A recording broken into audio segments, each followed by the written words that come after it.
Hello बच्चों, let's read this question. So this question says do action reaction forces act on the same body. क्या ये आपके same body पे act करते हैं, ये बताना है. ठीक है.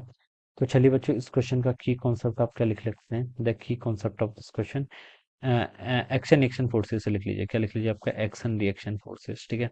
This would be the key concept of this question. ठीक है. Action reaction forces. ठीक है. अब देखिए बच्चों, एक्शन रिएक्शन फोर्सेस आपके कभी भी सेम बॉडी पे एक्ट नहीं करते हैं. ठीक है. तो इसका आंसर तो पहले आप नो लिख लीजिए. ठीक है.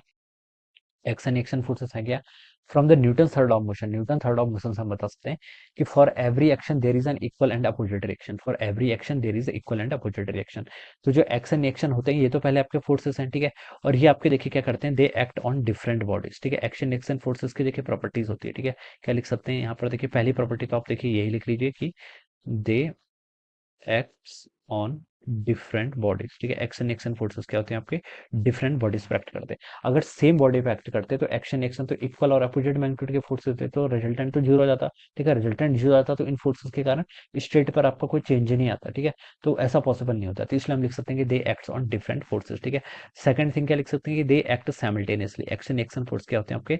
साइमल्टेनियसली क्या करते हैं आपके? एक्ट करते हैं. ठीक है. ऐसा नहीं बोल सकते कि ये फोर्स एक्शन है तो ये इसका रिएक्शन है. ऐसा बिल्कुल नहीं बता सकते. ठीक है. Because both this forces are acting simultaneously in nature. ठीक है. दोनों क्या करते हैं? साइमल्टेनियसली एक्ट करते हैं. थर्ड प्रॉपर्टी देखिए आपकी एक्शन एक्शन फोर्सेस की होती है कि जो action action forces, nature of the forces should be same. क्या लिख सकते हैं आपका?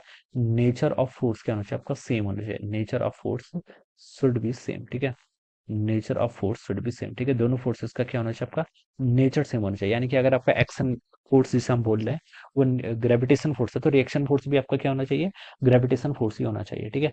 तो this will be the answer. ठीक है. तो इस तरीके से हम क्या कर सकते हैं, उसके यहाँ पर एक्सप्लेन करेंगे.